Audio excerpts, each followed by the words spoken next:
everybody, and welcome to a special episode 11, of the Dream Team Tonic podcast. We don't usually pod in international breaks. We usually have a bit of a rest, but we thought we'd come on air and have a few beers and just a bit of an informal chit chat. There is a few Dream Team questions.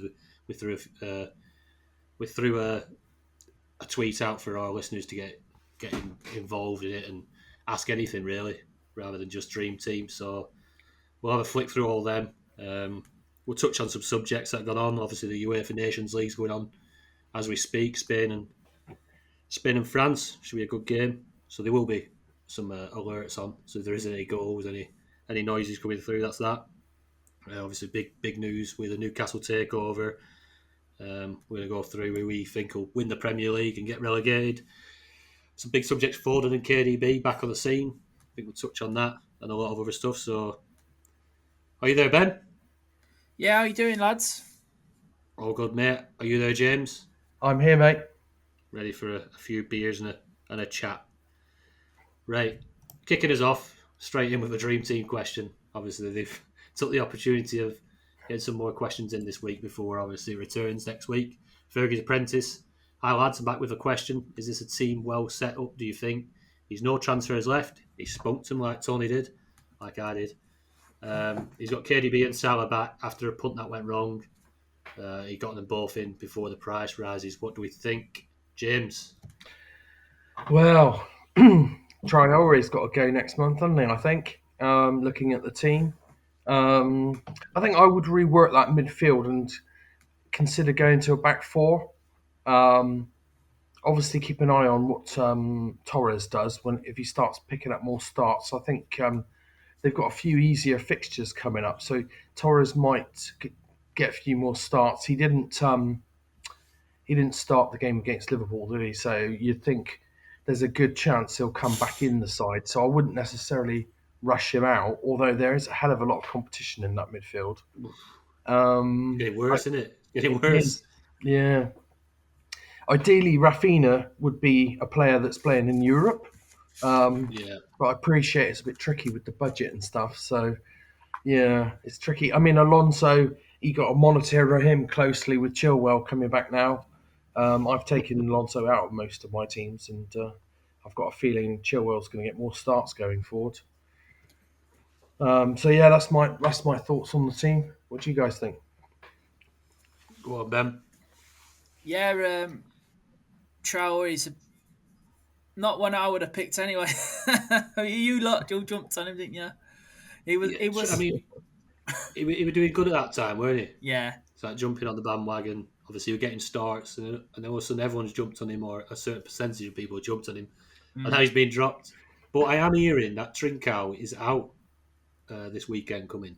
Yeah. Now that opens up the spot. How surely Traore starts. Yeah, but they've got Podence, they've got Huang as well. So and Jimenez takes the centre spot. So Podence has been a little bit like Traore, hasn't he? I think he was injured. Yeah, he was. He just doesn't seem to. He's a good player, a tricky little player. He just seems to have a minimal end product. So I don't know. Obviously, he can't do anything now. Yeah. Because he's no transfers. I think the Torres one. I think Torres might start this weekend. Obviously, he's banging him in for Spain. He had a decent start for City. Then the games went a bit tricky, and obviously, De Bruyne coming back. Foden were unreal the other night. Yeah. But yeah, there's a few rotation risks there. The Torres, Traore, Alonso. What about? Did you see Chilwell for England the other night? Yeah, he scored, didn't he? How many positions were he taking? He was basically doing an Alonso, weren't he? Do you know what? I nearly text you guys and said it looks like he's turned into Alonso. He's thought that's what I need to do. He's like getting in the number 9 position and all over the pitch. He's quite funny, yeah. Yeah, he played well. I mean, obviously, there was no danger coming forward from Andorra, so you can afford to play like that. But he very much looked like Alonso. Good goal. I liked your tweet the other night about playing against Xavi in midfield. It was true, wasn't it? Yeah. I just seen him at the end of the game and I thought, pissing hell, Xavi were on pitch. Like, that makes Foden's performance even more impressive. Xavi, number 8. I mean, surely. I mean, he must have a laugh with his mates putting that shirt on for Andorra. Yeah. Fergie's apprentice. I mean, you're pretty much in. He's in that. Well, you've made your changes now. You're just gonna fingers crossed and see what happens. Solid team there. It is solid enough. If them players play, they'll probably score points. And like I say, there's a run of games for City. Torres might get the nod for the next 3 games running. Yeah, you don't know. Yeah, especially if he's trying to save De Bruyne and Foden and the likes for the bigger games. Connor, Newcastle fan, obviously blogger for us. Connor, he's got a few questions. It would probably take us a while to cover all these. So he's obviously a little bit over the moon with the Newcastle takeover.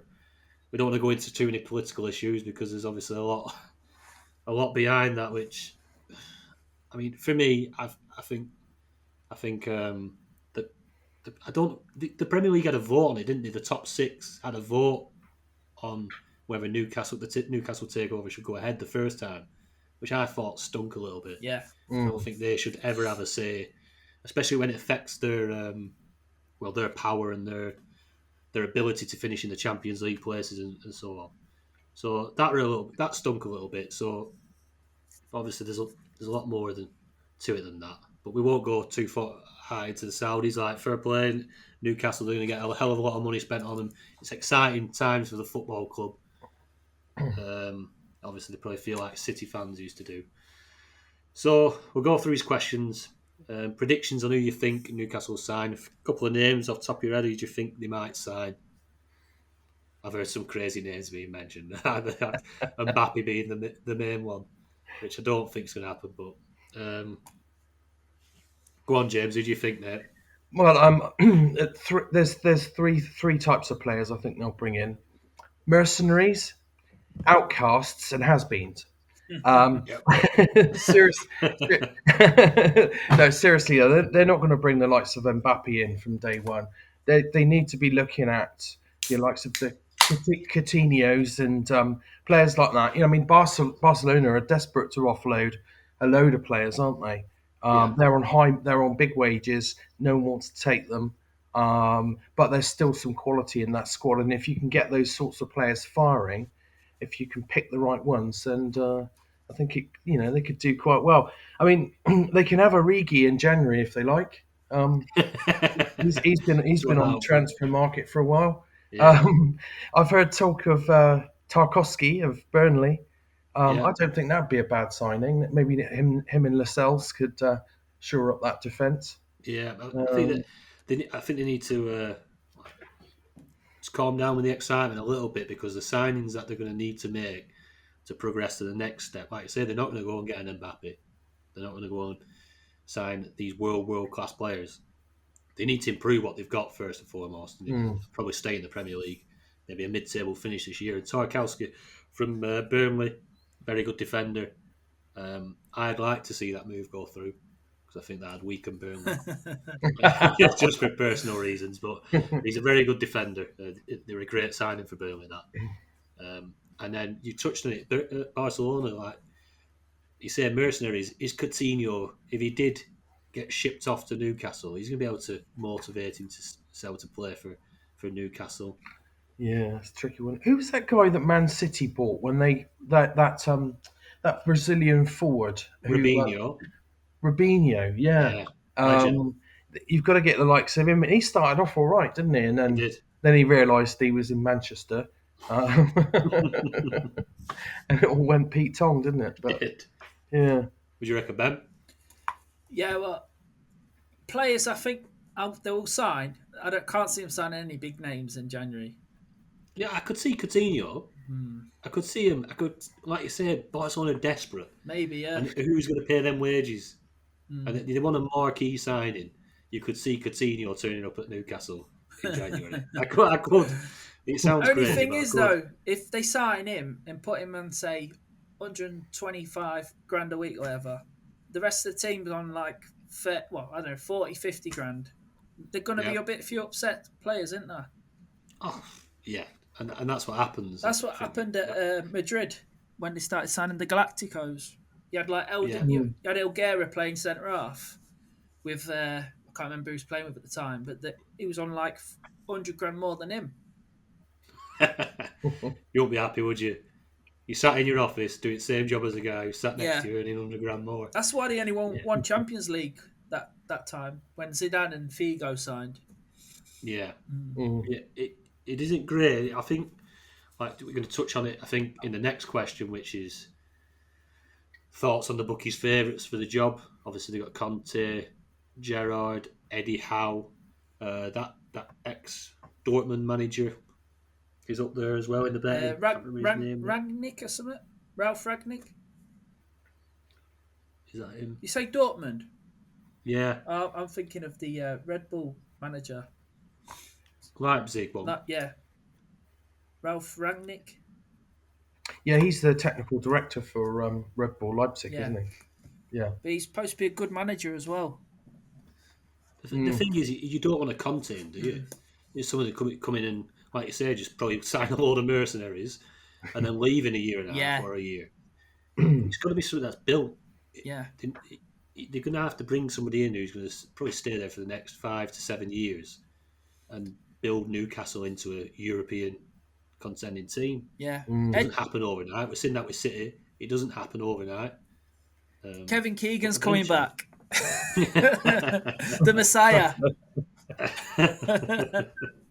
I mean, for me, I don't know. Eddie Howe, probably not. He's a decent manager, but is he going to attract the likes of Coutinho and stuff? It's a balancing act. They're probably going to get a big foreign name in.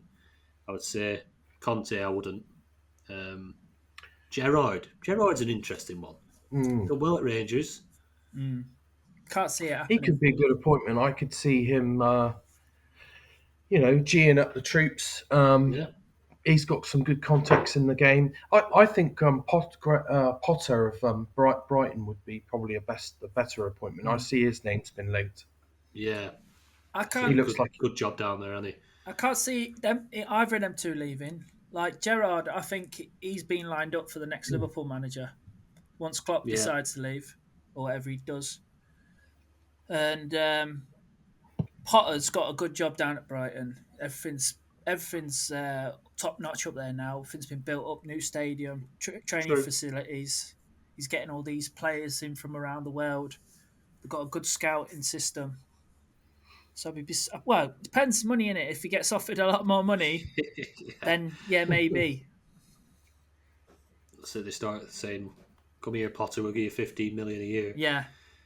I mean, you go there and spend 12 months there, you're made, aren't you? If he's got a young family, money does talk. It does. That's the scary thing is, we could be talking in 3 years' time. We'll be all sat here with block Newcastle defences, with struggling to fit Mbappe into our forward line in a Newcastle shirt. But yeah, Alan Shearer come back as player manager. He couldn't cut it first time, could he? Shearer. I know, but they love him up there, don't they? They do, even though he took them down. But did he not jack the job just before they went down? I'm pretty certain he jacked. I know he took them down. I don't remember him jacking it in before they went down. I thought I might be wrong there. I might be wrong. I might be just making something up, but someone tells me that he left the sinking ship. It's a bit scary though, isn't it? With all the, I mean, from a Liverpool fan perspective, or anyone, I think the amount of money they're going to bring into the league, it's going to push all the prices up, isn't it? Of all the other players, they could be a serious force. And from what I've been reading, because Mike Ashley has been quite frugal, shall we say, with his transfer spends. Financial fair play is not going to be an issue for them for because they've been in profit for a few years. So Yeah. That's what I'm hearing. I don't know if that's true, but so if financial fair play is not a major concern, then they can pretty much splash the cash, can't they? Yeah. That's the scary part. Like I Yeah. said, they could just go and bang a load of big transfers in straight off the bat in January. Mm-hmm. Yeah.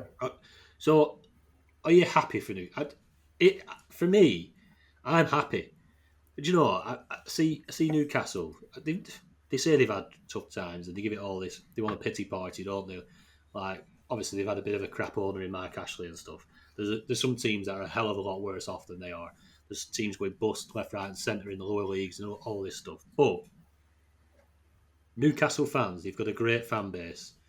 They're a great lot, the Geordie lot, and you know, fair play. Go and enjoy some decent times. Why not? I'm happy for them. Yeah, I think they deserve it, don't they? After years of Yeah. Mike Ashley. It'd be better if the money come from elsewhere. Don't get me wrong, but yeah, let them get excited. Let them have this moment. It's good. It's probably good for the game. I mean, you got Arsenal and Tottenham must be absolutely papping their pants. Daniel Levy tried to block it, didn't he? I saw the headline. So I'm not surprised. I mean, they now are in danger of. I mean, Leicester, you're a lot, Ben. They'd already upset the top six anyway, and obviously a bit of a dodgy start to the season. But over the last few years, Leicester have been a proper force. Got some good backing there as well. You state of the art training facilities. You got a proper solid base now at Leicester, and that's upset the apple cart. That's upset the top six with Spurs and Arsenal struggling to be making the European competitions now. So Newcastle coming in and play, having to do with that as well. I mean, yeah, I can see the Super League back on table in a few months. It's becoming the Super League, isn't it? The Premier League. It pretty much is. They're going to have to. Sorry, go on. Well, you'll have Barcelona and Real Madrid applying to join the Premier League, won't you? Yeah, they'll probably have to give us a couple more places in the Champions League as well, won't they? We've got 7 teams. Yeah, I think we've got like 9 or 10 teams, the richest teams now in the top 20 in the world. Home of football, where the money is. Right, we'll jump off the Newcastle takeover. We'll jump back into a fancy football world. And on Tatler, should goalkeepers get additional points for saves and midfielders get extra points for tackles? Goals from defenders be worth more, e.g. 10 points, 8 points for midfielders and strikers with 5 points. Excuse me. What changes would you make to point scoring in the future or leave it as it is now? Always a hot topic. Ben? Yeah, it's a strange one. It's a tricky one because you don't want to change it too much because then it'd be like the other games. Yeah. The other formats.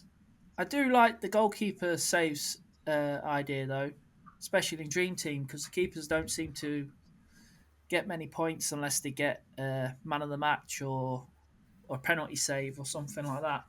That's the really extras they get. Or they score a goal like Alisson did last year. Yeah. But like in fan team, it's half a point, isn't it, for a save? I like that in fan team. So even if they just make one save, you're getting 0.5 of a point. Yeah. Yeah, and I like Sky as the tackles, doesn't it? And Telegraph have taken on the tackles now, just for midfielders though. That's really interesting in Sky though. Really like that. And the goals for defenders 10's a bit high, I think, but maybe 5 for a striker, 6 for a midfielder, 7 for a defender, something like that. But I wouldn't change that in Dream Team. The one thing I would change in Dream Team, I was give you an extra point for an assist because 2's a bit stingy, I think. Yeah. I think 3 should be at least for an assist. What do you guys think? Well, I was going to say exactly the same about the assists. I think we've mentioned that before, haven't we? 2 is just real stingy. You could get I mean, it's such a key contribution Yeah, to the definitely. game. It seems really stingy just to have two Yeah, when you get so definitely. much for a goal. I like your idea about the goalkeepers and the saves and things. I think that, half a point that would work for me. I do think it would be nice if the defenders got a little bit more points for a goal. Yeah. Because they don't score many, do they? Generally, Mm. Yeah, and it would be nice if you could just. How cool is it when you've picked that goal scoring defender, Yeah. and he's only going to get 3 or 4 a season, unless you get an exceptional season with your Frank Leboeuf or something like that many years ago. yeah, Um, yeah, I quite like the idea of giving the defenders a little bit of a bump on that, so just to make it more of a special occasion, if you know what I mean. Mm. that's it. Like you said, there's areas of the pitch, players that don't score much, so it could do with a bit of an helping hand. Keepers especially, notoriously, obviously low scoring, because if you don't keep a clean sheet, they're getting nothing. Yeah, But they could get beat 3-2 when the keeper's had an absolute Yeah. great game. He's just conceded a few worldies, but he's made 6 or 7 top saves. Other than that, I think a bit of fairness. It would be nice. Like you say, but you don't want to make it the other games, but obviously Dream Team always has the European and the Cup games to go on. Mm. So bringing in 1 or 2 of them little rules and little scoring changes wouldn't make it too similar, because you've always got that European side element of it, which makes it different to the Yeah. others. An interesting one. I don't know whether it's further on down here, that we're asked about making the pricing not. I think it said similar to FPL. I don't know whether the question's on here. I don't know who asked it. I seen it the other day, but obviously not pricing it as the same as FPL, but obviously making the standout players Salah, De Bruyne, Kane, the big hitters, pricing them really high, Yeah. and if you do that, it mixes up the rest of the team, Mm. and it mixes up everybody's teams. So that's something I'd probably bring in, is pricing where you can only probably afford 2 or 3 of them. Yeah. Because in FPL and in the other games, you can struggle to fit them all in. But Dream Team, you make one enabler. I Yeah. think even just one enabler, which you can obviously do that as your keeper, because he doesn't score many points, and that usually gives you enough cash available to stick all the big hitters in. So that's probably something that needs looking at. Yeah. To be But again, fair, and go that on. changes each year, though, doesn't it? Mm. Yeah. I was Go just on, going to Ben. say, to be fair, this season it's been pretty much like that. You can't get all the big hitters in this year because there's been so many with the new signings, Ronaldo, Lukaku. But last year it was Do you pretty. not think that's not through pricing though? That's just because of positions. Because Yeah. Ronaldo and Lukaku come in. If they hadn't come into Premier League, you'd have had Salah, Kane, Fernandes, De Bruyne, Antonio, probably. and then you probably just put Oh, yeah, Antonio in. or rotate the third strikers. Yeah. Yeah. So it would never the only it's got difficult only because them 2 players Yeah. signed late on in the Yeah. window, and really that's what's made it a little bit tricky this year. Mm. But that's not through Dream Team's doing. No. That was just a little bit of luck on their end, because if we haven't got enough spaces to fill. you say that, but I do think Dream Team have tried to make it harder this year Yeah, definitely. with the pricing, because I've been playing it for 3 years now before this season, and in previous seasons I've looked at the prices, and there's always been a right blimey, he's 1 million or he's only 2 million. He's Yeah. an absolute shoe in. I remember looking at Mason Mount, 1 million in the first season, I think he was, and I thought, but that those sorts of players are a lot harder to find this year. Hmm. So I do think they have put more thought into it. Yeah. Yeah, definitely. At the lower end, Yeah, I think yeah, they just need to take the premiums away from people a little bit, so yeah. you See what you can't mean? have too many of them. That's Yeah, all. I think, yeah, like you say, regarding the rest of the structure of the pit, like they did make it difficult. And like I said, we were talking about the Chelsea train and trying to get onto the Chelsea train. it ended up difficult because of how they priced the Chelsea defence, how they priced the City defence. Yeah, It has exactly. been difficult. So there is areas they've got it right, but again, it was just a little bit too easy just to throw the big premiums in with one enabler. But we'll lighten things up. Mike's been on. What do you call it when Batman skips church? Christian Bale. Cheers, Mike. We asked for random. Lee Alex been on. What was your earliest memories of playing fantasy football? What game did you start with, etc.? James, we'll go to you first, mate. Being the elder statesman of the group. Yeah, days before the internet. Yeah.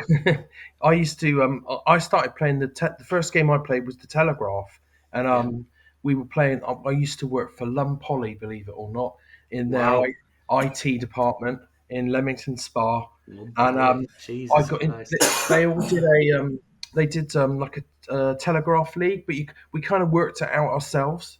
So Yeah. you get the points from the newspaper, On the Sunday. which was weird because you think back to how it used to be. You had to go out and you had to get that newspaper on on that Wednesday when they printed the points. And on a couple of occasions, you're starting to like get a bit edgy because when I started running my own fantasy football system a year or two later, which I'd written from scratch, just for the office, trying to get hold of the Telegraph paper. You've been on holiday or something, and you're like, "Has anyone got the Telegraph? Please say someone's got the Telegraph." So yeah, that was my first experience many years ago playing fantasy football. What about you guys? Go on, Ben. Well, my first memory of playing it was I was about 7 years old, and mum and dad used to have a bar in Spain, and someone come in. One of the customers used to come in, and he used to love it, and he used to go, "Oh, yeah, Ben, pick a team out of paper, and I'll put it on for you." So I used to do that, and I didn't keep up with it or anything, but that was my first memory, and he used to put it on for me every year, and he used to like run it for me. But my first proper memory was probably playing in a football team, and we used to have a FPL mini league just for banter, and didn't take it any serious or anything, but just like threw a team in players like Adebayor and stuff like that, scoring against Derby. I think we used to just pick any player that was playing against Derby that weekend and just bang them in when they were awful. They get 11 points or something. Yeah. What about you, That Tone? sounds like. Go on. I was just going to say, it sounds like you had more transfers than we did back in the day. No, If you could pick all the one team players playing against Derby, it used to be like really limited per season. I can't remember how many it was. It might be 10 a season or something. Oh, I don't know. Can't remember Yeah. now. But I'm sure I probably would have took -4s and all sorts. I didn't know what I was doing really. Yeah. Yeah. Mine were on teletext. I remember it vividly. I'm not too sure whether it was teletext fantasy football or it was one from the paper. And you could use the teletext phone in. I think it might have been the mirror, and you could phone in on the teletext, and then you could do your subs through there, and probably something silly like, I don't know, £1 a minute, and you used to have to key in like your team code, and then you'd key in the code of the player that you want to remove, then you'd key in the code of the player. So they'd be like, "Oh, my dad." So I was only about 7 or 8 year old. I was only young, and they're like wanting to transfer in. I vaguely remember like Derby players is one, Ravanelli, One being choppy. up front for power one shot players like that, and transferring them in, trying to transfer them in. My dad going absolutely mental when I give him wrong code. And he's having to start again. He's like pissing hell, like it's costing me a fortune. This, and he's in his head, he's probably thinking these transfers are absolute dog crap as well. But yeah, so that is where it always come from my dad, like the football side and then fantasy football, always just involved, like just copying what my dad did, basically. So yeah, I think it was a mirror. I'm not too sure. I need to find it out which one you could change through teletext. You could phone it up, but yeah, it was good. Used to love it. And that's where it started. I played it every season since, and then in different formats. Obviously, the Sun being one of the main ones. So Lee Hooper's been on. Do you gamble at all? What do you think about gambling in football? He's a reformed gambling addict. He doesn't touch bookies, casinos, or anything like that. Dream Team is the one thing he does. He enjoys a bit of fun. Doesn't make him want to properly gamble. It helps him. And great work with the pod, lads. Always a good listen. Glad to have found something that I enjoy to listen to whilst out running, which is good. Cheers, mate. Always nice for thanks, Lee. Good feedback, Lee. Cheers for that. Gambling in football. Gambling's a bit of a demon, and it's a nasty thing, really. It can be fun if your personality isn't an addictive one, and you can put a few bets on and not really care whether win or lose. Just a bit of fun and not chase your money. I think it comes down to an individual whether they get sucked in by those demons and stuff.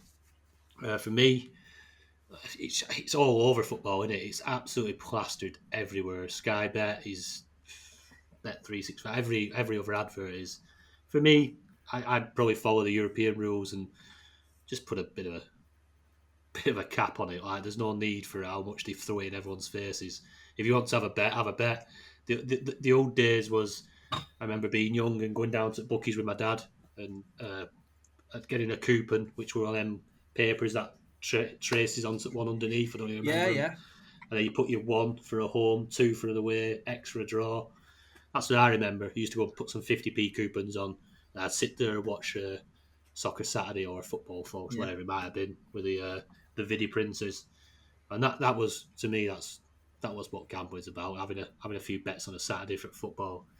Now it's just in your face. It's every single day, every hour of every day. You want to bet on the Vietnamese League 2 games, you can. And these gambling companies are just getting richer and richer. I think. I don't know if you've seen it, lads, in Europe. Obviously, France. My dad goes abroad to France quite a bit, and he cannot access a gambling website on his phone. Now, there's probably a way around it. Don't get me wrong. If you start bouncing your signal off wherever, and there probably is. But for my dad, there is no way. He can't do that. He doesn't know the ins and outs of that. So he's always texting me what bets to put on for him. so I have access to his account. But the point is how much that probably saves him in cash when he goes away if you don't gamble that week or for them 2 weeks. It's something that should be brought in over here, in my opinion.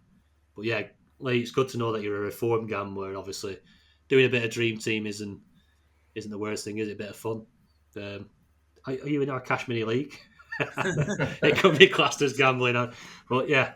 What do you guys reckon, James? I've got some friends, and I do know some people that have had some problems with it. So, if you've got that sort of addictive personality, I think a few people I know said the worst thing you can do is have a big win. And then, of course, you think you want to chase that high again. I personally, I do put the odd bet on. Sometimes I'll go 3 or 4 weeks without putting a bet on, but occasionally I'll put like a fiver on or a tenner on or something like that. Nothing major.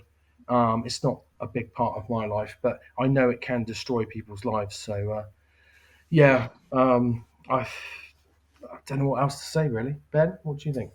Yeah, I used to love putting a accumulator on a Saturday for all the football and that.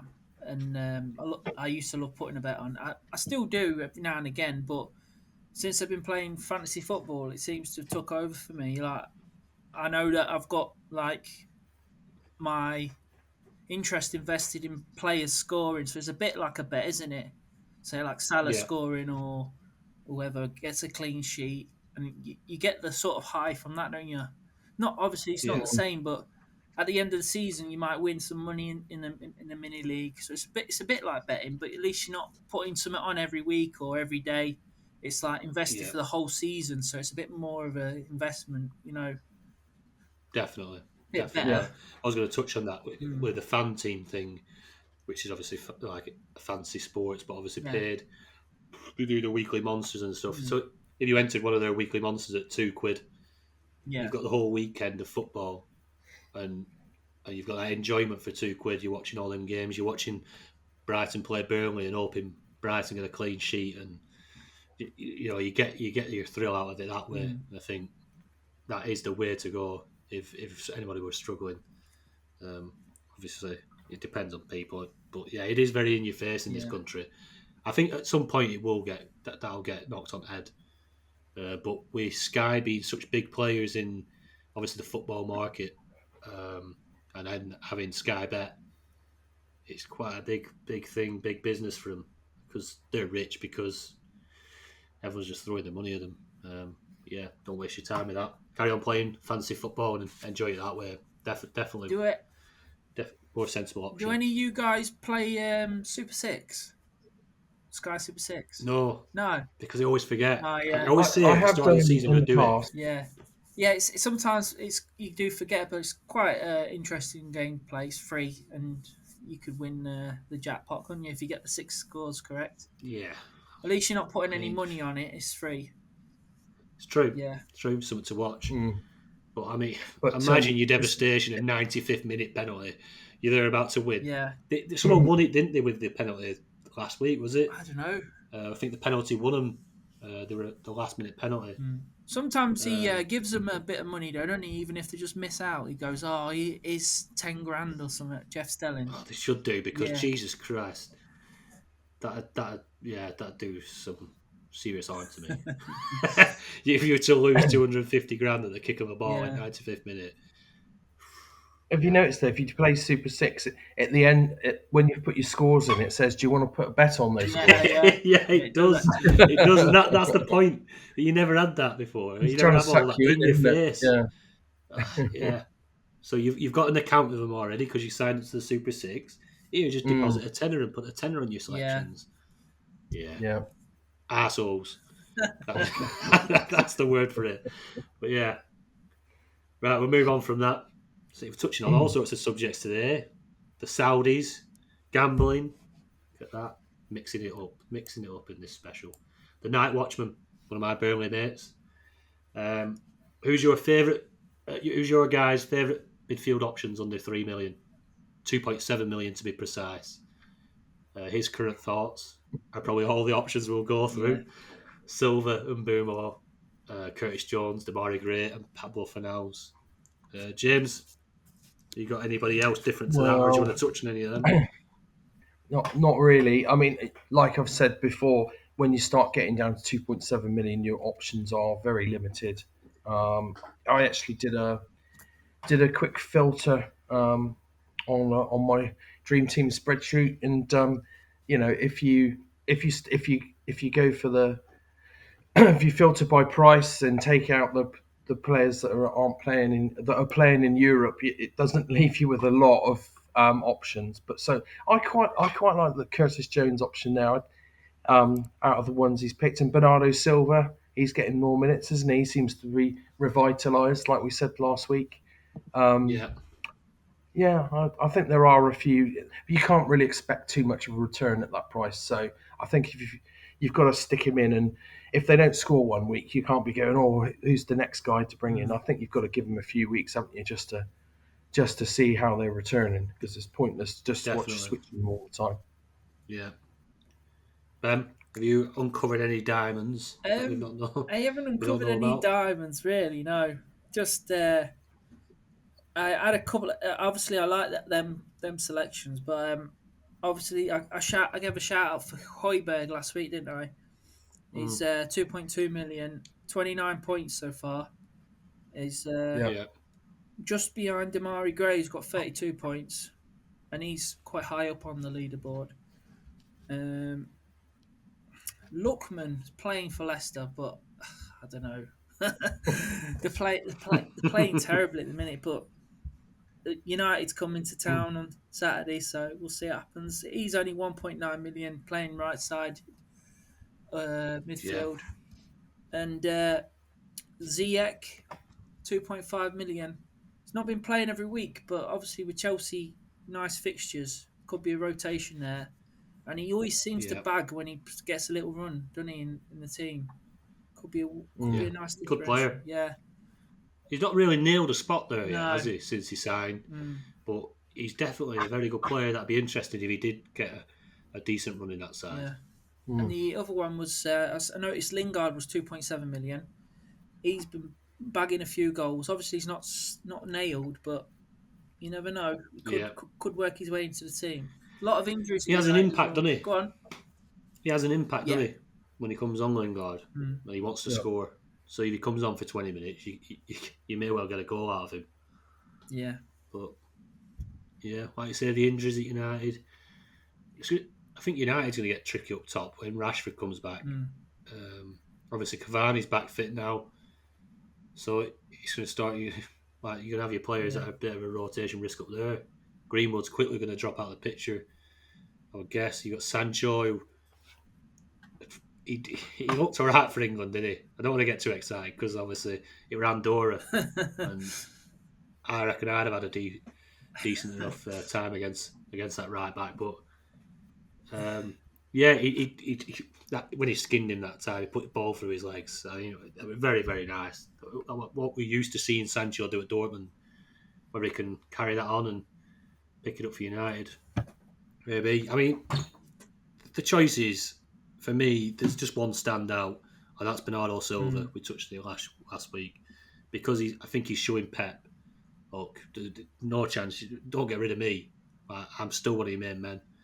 He's played unbelievably well, and I think for 2.7 million to get into that City midfield as a little bit of an enabler, it's a bit of a no-brainer. Same price as Traore.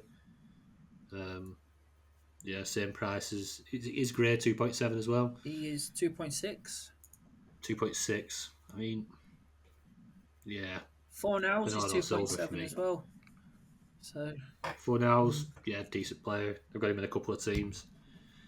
To be fair, I mean, I think we're going to touch on it in another question, but yeah, trying to get that City midfield in. Quite a lot of it. We'll jump over it. LD, Lloyd Dream Team. He's pretty much in Fergie's apprentice boat here. What do you guys think of Alonso and Torres' situation? He's thinking of switching those to Bernardo and Diaz. Any suggestions? He's stuck his team up there, which is Brighton, Sanchez in goal, Trent, Alonso, Rudiger, Azpilicueta at the back, then Roma, Torres, De Bruyne, Salah, Lukaku, Ronaldo. Nice team. It is a decent team, especially for the fixtures coming up. Nah. Would you be taking out Alonso and Torres for Bernardo and Diaz? That's the question. I'd be waiting to see the lineups for the City game at 3:00. Definitely. And then if Torres doesn't start, I'd be happy to do those changes. So I'd be happy to go Bernardo and Diaz in for Alonso and Torres. Yeah. But if Torres starts, I'd probably sit on it. Possibly. Yeah, I wouldn't take him out if he starts. Yeah. Possibly if you can afford the Diaz to Alonso. Alonso out, Diaz in, then do that. But because Diaz is nailed, but if you can't, then probably sit on it if Torres starts. Yeah. Yes. Need to see those lineups, don't you? James? Torres could easily play in the Bruges game, and then he could bang in that. Well, that's it. Yeah. It's tricky. I mean, we will say that, and then Bernardo's going to be rested. What about if Bernardo and Torres are rested? Just going to stick with it.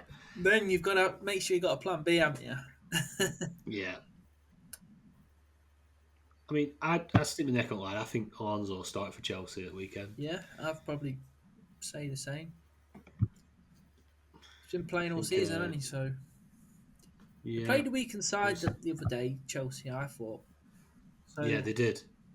And they're resting players that are going to play a lot of games in the international breaks. And Alonso's played both games for Spain, hasn't he? He has. I mean, he's a man on form, though, isn't he? Yeah. So he deserves his chance at the Spanish team as well.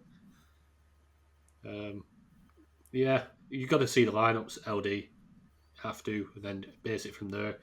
Have it, like Ben says, have yourself a plan B and have it ready for all eventualities. Footy Froggies have been on. Now, I thought I'd had a bit of a crack pipe when I'd seen this, but hi, Dream Team Tonic. My question is, what's squid? Is it an undersea creature? And can I keep it in my pond? Now, we wanted random. But, yeah, what do you make of that, James? Well, Froggy Frog, you've clearly been watching too much Squid Game on Netflix and have squid on the brain. Yeah. I've done my research into this, as any professional podcaster would. Squids live in an enormous variety of aquatic habitats. They can be found in both freshwater and saltwater environments, deep water and shallow water, and across many different temperature ranges. Saying that, I probably wouldn't have one in your pond unless your pond is massive. There you are, Froggy. Fair play, James. That's some decent research there. Have you boys ever had the squid to eat? I have. I like squid. Calamari. Calamari, yeah. Can't go wrong with a bit of calamari. Got to cook it right, though, haven't you? Yeah. Well, it's a bit chewy. Don't want it chewy. Yeah. Chewy squid. Not what you want. Have you guys been watching Squid Game? I was about to say, have you watched it?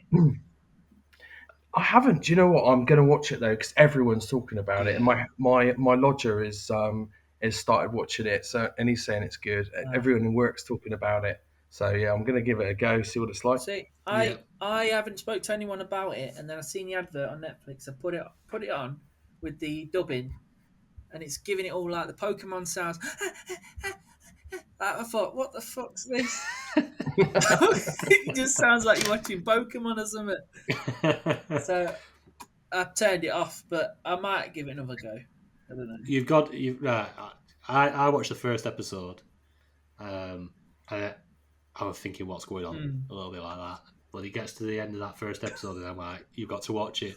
I got my missus to watch it, so I watched the second half of the first episode again with her. I told her everything up to then, before get into the nitty gritty kind of thing. And she was a bit like, what the hell is this? Like, what's he making me watch again? Like, what is this guy? But now she's annoyed that I'm podcasting tonight because we can't watch the fourth episode. So she's like, well, we can't watch Squid Game tonight. Well, pods. I thought you weren't podding international break. Yeah, we're doing a special, love. Don't worry about it. Don't be worried about it. So yeah, it's definitely, you did get past that first episode, which is brilliant in the last 20 minutes. Right.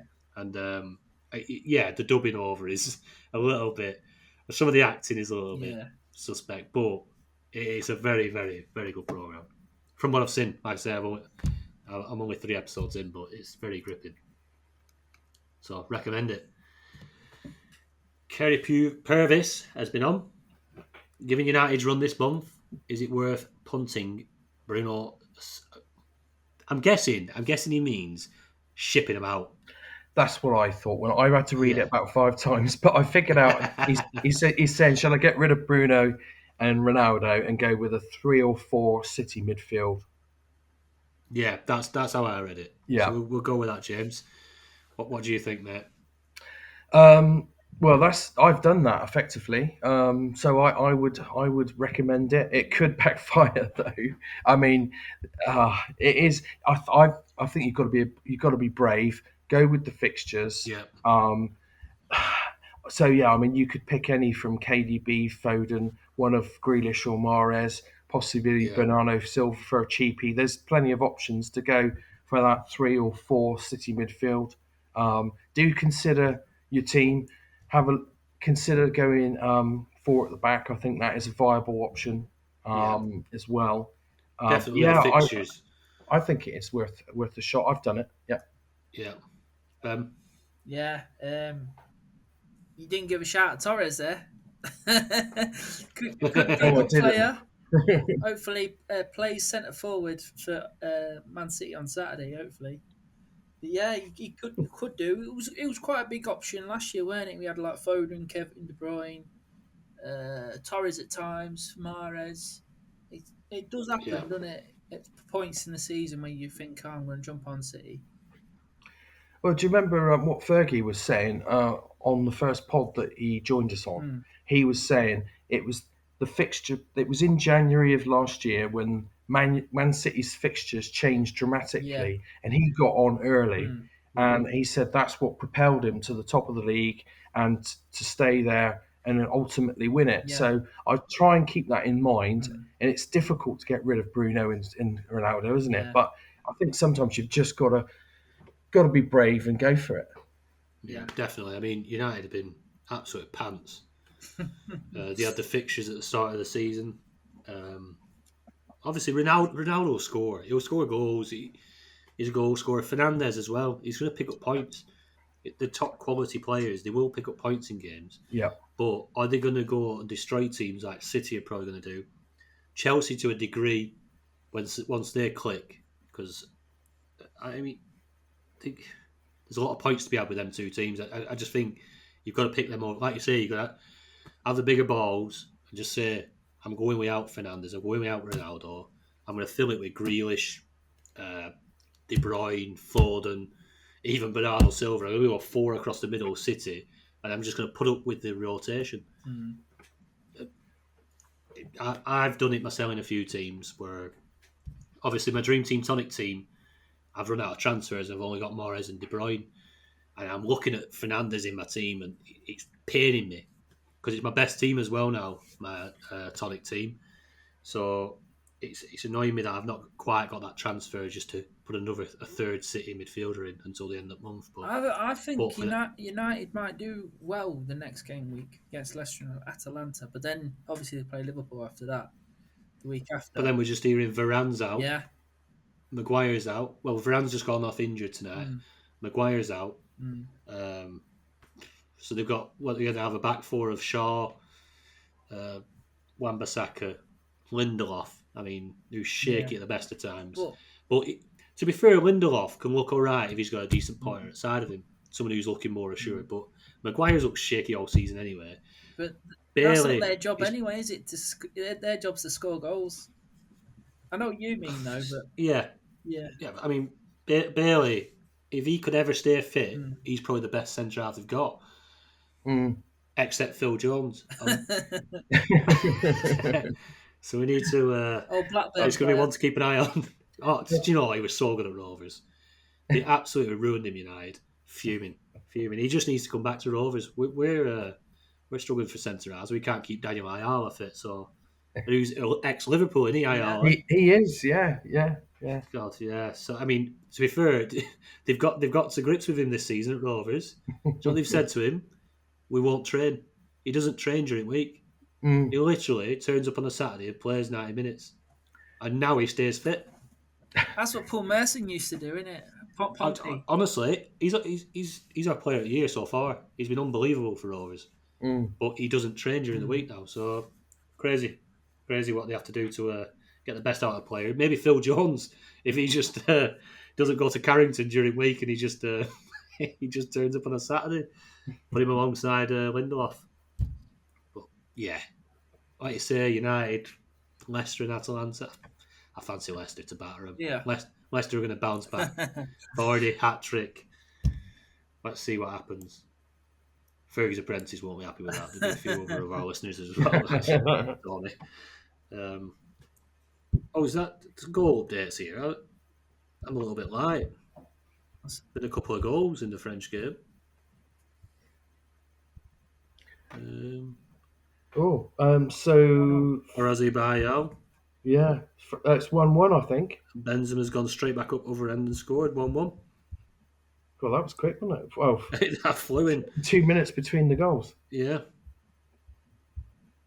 Anyway. No Torres, though. So this... Oh, no, it's any time, isn't it? So Torres, yeah. We didn't mention it at the start of the pod. I didn't. We've been trying to give this shirt away for weeks now. We have got 3 to give away. We still can't get rid of the first one. So we have done Torres anytime. If Torres scores anytime, everybody who's retweeted it, subscribed, and follows on Twitter, there's a chance to win a shirt loot box. If you're not following at shirt loot box yet, get to them. great little company. Mystery shirts coming through your door. I love a mystery shirt. I love random football shirts. It's right up my street. That. Anyway, Curry, yeah, off topic that was, but yeah, very much advisable. City, go Chelsea. Sod United for now until they pick up the form, because United won't stay off form all year. It's about jumping on them and off them at the right times. Right, got a few other talking points here. We'll touch on a bit of manscaping. I think you were doing a bit of gardening earlier, weren't you, Ben? But not that type. Not Not that that type. kind I think of we just give our listeners a little bit of an heads up, because obviously we have got some manscaping products on the way, en route, and we will be advertising them to you. And we're going to be your test subjects anyway, so we'll see how that goes for the next pod. I think that'll be on. So a little bit of an heads up that we might be talking about our balls. Beer 52. The giveaways are on pause until November. They've obviously had some logistics issues. I don't know if anybody's purchased through. He's been obviously up and down the country struggling for drivers and delivery drivers and stuff. So they've had a few issues. So their giveaways are on pause until November. We'll give you a shout when they're back running. Right. I put a poll out earlier on Twitter for us to predict the winners and the relegated teams of this year's Premier League. I will make note of these as well. So I don't know whether I might give you a prize. Maybe a Dream Team Tonic mug. Then that are sat under my dresser. I might send them out eventually. But yeah, we did do a poll earlier for the winner of the league. And sorry, James, but out on top, Man City, 42% of the vote. Can't believe that. Second, Chelsea with 33% of the vote. What? Liverpool, 16% of the vote in third. And United, I don't know how they sneaked 9% of that vote, but they did, in fourth. So now to us, who do you reckon, James? Obviously, take your Liverpool hat off. And Ben, I know you're going to be aggrieved that Leicester aren't in on the vote. I know, I can't but I can believe only it. put 4 boxes on, mate. I can only put 4 on. It's tricky. I think the top spot is between Liverpool and City. I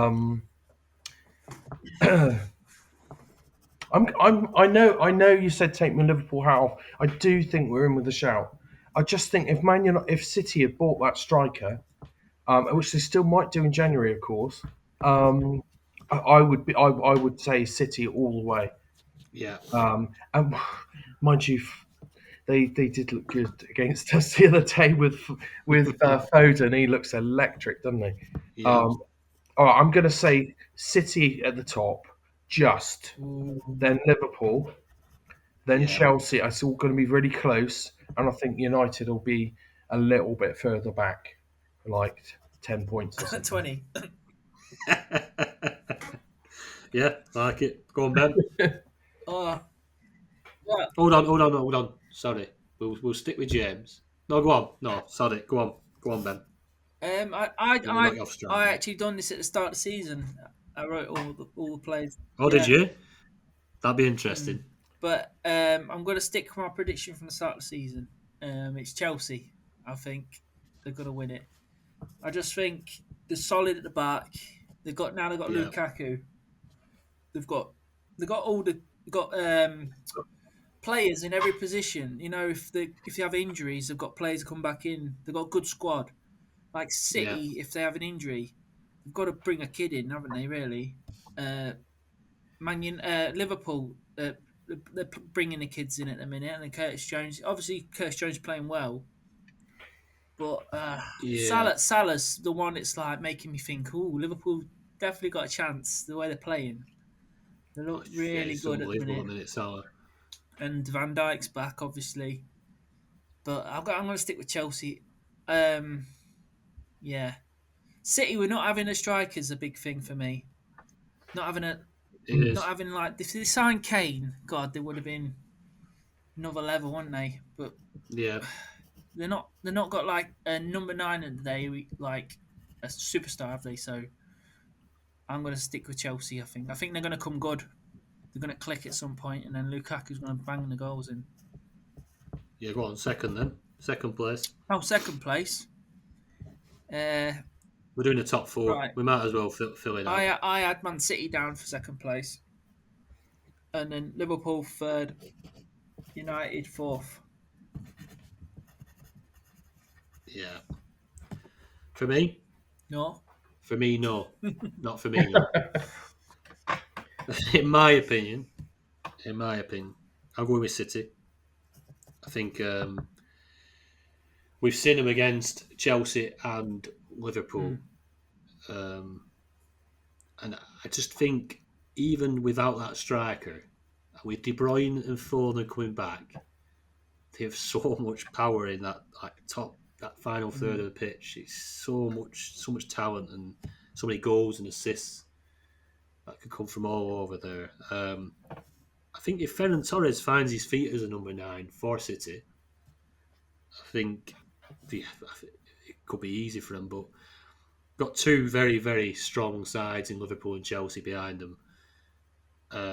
Liverpool, it's a shame they seem to have lost a few players, important players at Middle Park, and because they got Van Dijk back, they got the defensive unit back, and then all of a sudden in front of them, that's fallen apart a little bit, which is a bit of a shame. But that could quickly sort itself out. But then Chelsea, like you said, it looks so well defensively, so well organised. Lukaku coming in, who just has goals. I mean, you got Werner, who is a bit of a goal machine when he wants to be. They've got the talent there at Chelsea, definitely. They learn to play off Lukaku right, play to his strengths right. Then they're a force. I think it'd be close between Liverpool, City, and Chelsea, but City to win. I think I'm going to go Liverpool second, Chelsea third, and United fourth or beyond. To be honest, it wouldn't surprise me if I see Leicester in that 4th spot. I know you've had a bad start, but United haven't looked that great. I think it might be a bit of a catalyst for Leicester this weekend against United. 6-pointer, as they say. Right, on to relegation. I ain't done James's top 4. Yeah, we did. Oh, did? I thought you just picked the winner. No, you did the top 4. Right. Right. Relegation then. Come on, James. We'll go back to you first. Well, I didn't know we were going to do this, so I've hastily done it. Norwich guaranteed bottom. I think that's the only easy one.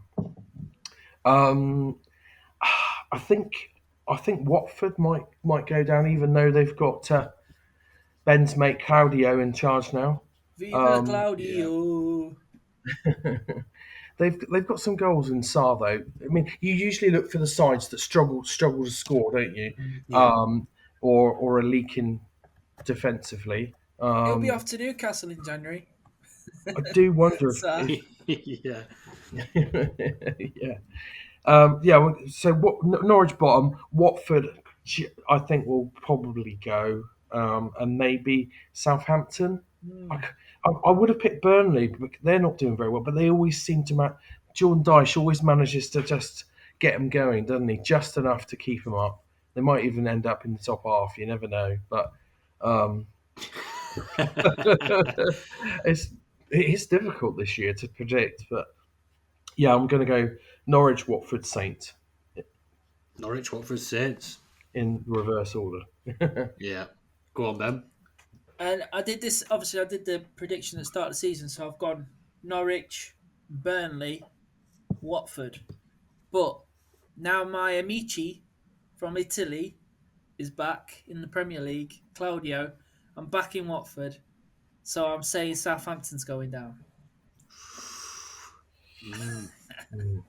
They can't score. They've lost their goal scorer, haven't they, Southampton, really? I mean, the guy that they've... Armstrong, is he good enough? Well, we'll see. Ask Tony. Hey, Armstrong, is he good enough? Yeah, he's a goal scorer. Is he going to... Do you know what? Southampton have played all right. I mean, look at them there. They played 7 games. All right, they've not won a game. They had a hard But run. they drew. They drew at City. They have had a tricky run. They've lost 3 games out of the 7. Obviously, opening day defeat and Everton. I, I think the fixtures haven't been kind to Southampton. But when I've seen them, they've played really well. I think they've got too much to go down. I like Hasselhotel. Yeah. I think he's a good manager. I Yeah. think they've got a decent camaraderie there. They've got a decent squad. I So I don't see Southampton. I see Norwich definites. Like James touched on, Burnley, they always just seem to have enough every single year. And I think that luck has to come to an end at some point. Yeah. I think they've only made one signing this year with that Max Cornet. He's a good player. But is it enough probably to keep that Burnley side up? They're struggling. They're struggling at both ends of the pitch. They must be struggling because they signed Aaron Lennon. Yeah. I mean, he was there the season before, I think. And he had a few issues, didn't he? He went to Turkey, though, didn't he? And then they sacked him. So Burnley said, oh, yeah, we'll have you back. Yeah, I mean, he's a squad filler, isn't he? But I've gone Norwich, Burnley. Oh, at Watford. Right. Is the bounce going to happen for Ranieri? I hope it does because I like Ranieri. Do really like Ranieri as a manager. Dilly ding, dilly dong. He seems like a top bloke, doesn't he?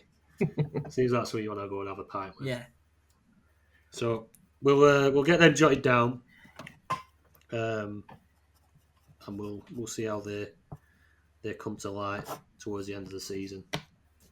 I think it's going to be one of them seasons where the third place team that goes down doesn't deserve to go down. Going to be on like 42 points or something. Yeah. 45 points. And if you'd like to stick a £10 bet on your selections, Ben, click here.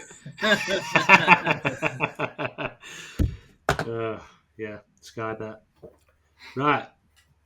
Back by popular demand. I know you've been pestering Frank, haven't you, for this? Yeah. I got this from Frank at ffstuff.co.uk. It was a good little stat he had on his website. He's put it back on there now. So we've got the best team from the last 6 game weeks. 504 points. For less than 50 million, 49.7 million. We've got Ramsdale in goal, 29 points. Azpilicueta, 40 points. Ruben Diaz, 43 points. Salisu from Southampton, 31 points. Townsend, 61 points. Benrahma, 42 points. Mahrez, 44. Damari Gray, 32. Salah, 72. Kane, 60. And Antonio, 50 points. So you'd be well up there if you had that team from the start of the season. He didn't even make any transfers. It's crazy, isn't it? Thinking if you had Salisu in your team, you could be that high. Yeah, he's got 2 star man and a goal so far this season in a struggling side. I mean, Townsend is going around shithousing everybody, isn't he? He's doing it to not just us, but he's took it a little bit higher. Started shithousing Ronaldo, doing his Sue celebration. I love that. Sue. Gotta say, I did love that. I mean, it was a bit of a crap effort, to be fair, but it was funny to see. But yeah, like two Everton midfielders in there. We're saying it's been a issue for us, hasn't it, midfield? But them lads that have you up there, Townsend on 61 points, massive. Ramsdale. Going to run through the next one. Go on. Yeah, Ramsdale obviously there. Arsenal keeper. I think he's second or third highest point scoring goalkeeper already, and he's only played 4 matches. Is it right? I think that's right. I just checked it before. That's crazy. But yeah, I think he's done really well since he's been in. He's not played many, has he? It's 4 games, I think it is now. 3 clean sheets. Yeah, and the other table we've got here is the overall table. This team has 570 points, 49.9 million. So if you had this team at the start of the season, you'd be top by 21 points now. You didn't make a transfer at all.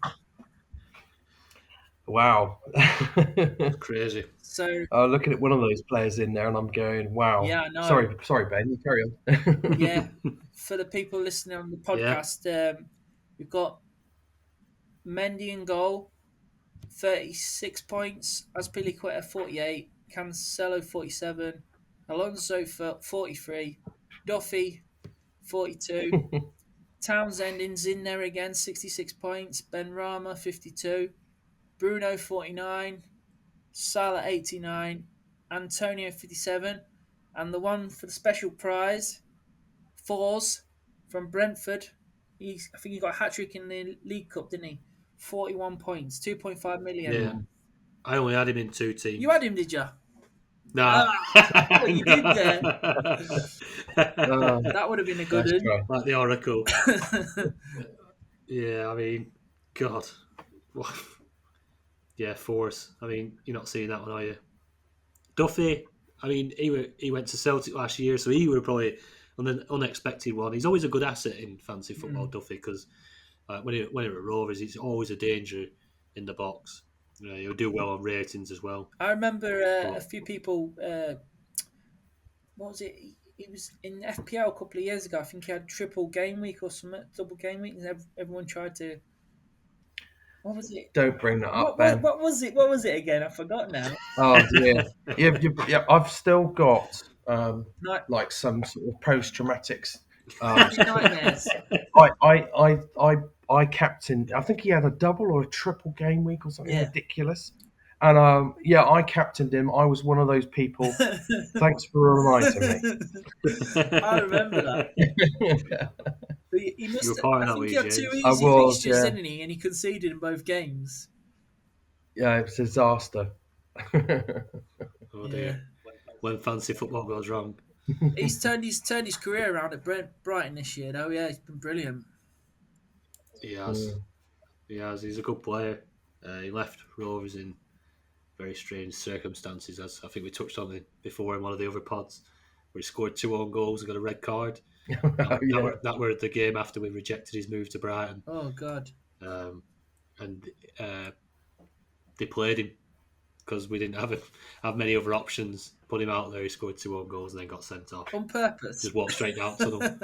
Well, he was quickly sent to Brighton after that. So, but yeah, other than that, he's a good player. So, right, let's get to, we don't obviously each week we run through the Dream Team Tonic League in the Dream Team format. We don't really touch on the other formats as such. So we're going to take the opportunity tonight, with it being a bit of a one-off pod in the international break, just to have a quick run through the other leagues we run, which is obviously in Fan Team, FPL, and Sky. So, James, you'll take it away, mate, and have a run through the Fricks DTT FPL League. Yeah, sure. So, in 10th place, we have Donald O'Regan. In 9th place, we've got Alexander Aquilina. That's a name that rings a bell. From the old Dream Team Tonic League from last year. Yeah. Good player, isn't he? I believe he's a pod listener as well. He is. In 8th place, we have Lee Giles. 7th, Chris Galloway. 6th, James Fricker. Get it. In 5th, we have Ollie Lewinsky. 4th, Martin Burke. 3rd, Jamie Curry. 2nd, Jack Bolt. And in 1st, we've got Jonathan Stolberg. Jonathan Stolberg. He's another listener as well. Stolberg. Yeah, I recognise that name. There's a few on there, actually. There is. Strong league. Up at the top there, 478. Can't quite remember what my team's on now.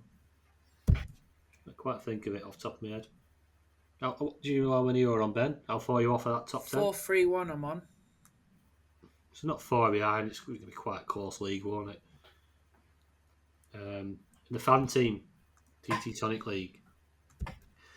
It's quite hard to read this out. In 10th, we've got Anarang. In 9th, Baker 343, because these are usernames, aren't they? A little bit different. Yeah. 8th, Craigie Backer. 7th, Cymac. 6th, this one we know from Twitter, Yorkshire Exile. It's doing well. In 5th, is that you, James? That is me, mate. You love your FPL formats, don't you? DTT Alternative is there. In 4th, we've got Choppy 7. Joint 2nd, Pookie Naz and A. Wiley. And at the top, X117. So he's got quite a lead there as well, 524. He'll be quite high in the he has, hasn't he? In the overall game there. Below that, though, it's really close, isn't it? It is very, very close. Yeah, very good competitive league. And over to you, Ben, with the Sky League, which we've not touched on the pod yet. All right, yeah. In 10th place, James Hill. 9th place, Tim Barry. 8th place, Morris Weeks. In 7th place, Dominicus Simitis. 6th place, Paul Jameson. In 5th place, Dale Steele. In 4th place, Kyle Gregory. In 3rd place, Perry Hart. 2nd place, Paul Jackson. And 1st place, David Newman. Shadwell, our mate! Shadwell, our mate! What's that? That's from a film, innit? ID.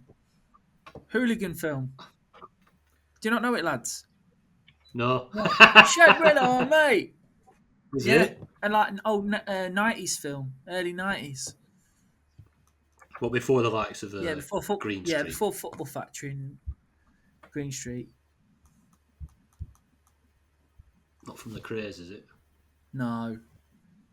It's like undercover cops going to be in like the firms in this firm. You have to watch it. You have to drop us a message when you remember the name. ID, it's called.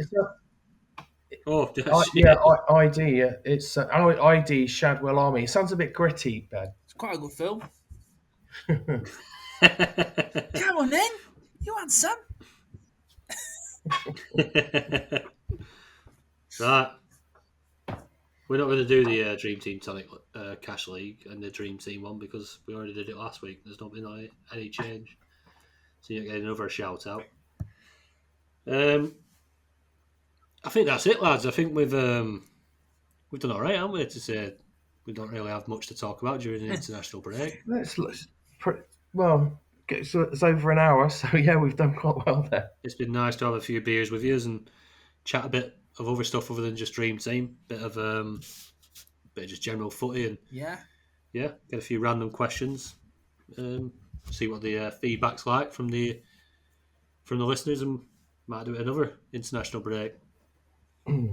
Just wanted to say the shirt's still safe, and we're in the 91st minute. So and Ferry Torres is 1-on-1 with the keeper. He's off. Oh, he's gone off. He went off on 85 minutes. We've got to get rid of that shirt sometime. So you'll have to go Salah for the next game. Salah any time. Salah to score any time. And it's 2-1. You never said that. France are winning 2-1. Oh yeah, sorry, I didn't give you that update, did I? Mbappe, yeah. But yeah, we'll get that. We'll eventually get that shirt given away. I think we're a little bit of a jinx. You don't really want us to put Salah, do you? No, don't. No, he might don't. go off injured. If he scores again, I think in the next game, I think it's some sort of record he gets for like consecutive scoring in consecutive games. So we don't want to jinx him, do we? No. We'll have a think. I might even put a poll out before the weekend. Have England got another game? Yeah, Hungary. Yeah, Harry Kane to score against Hungary anytime. He's going to play 90 minutes, isn't he? Oh, the shirt will definitely go then, won't it? Yeah, go on. You'd think. So get signed up, guys. He's hungry for goals, isn't he? He's hungry. He's on the warpath. But yeah, thanks for listening. If you're not subscribed, hit that subscribe button. If it says subscribe down there, then you're not doing it right. It should say subscribed. Do it. Do it. And yeah, do it. And then keep an eye out for our giveaways. And obviously, next week we'll have you a decent discount code on your own landscaping products, probably. Depending on how it goes with the test. Yeah, we might be at A&E by next week. But we'll see. Anyway, take care. Cheers, guys.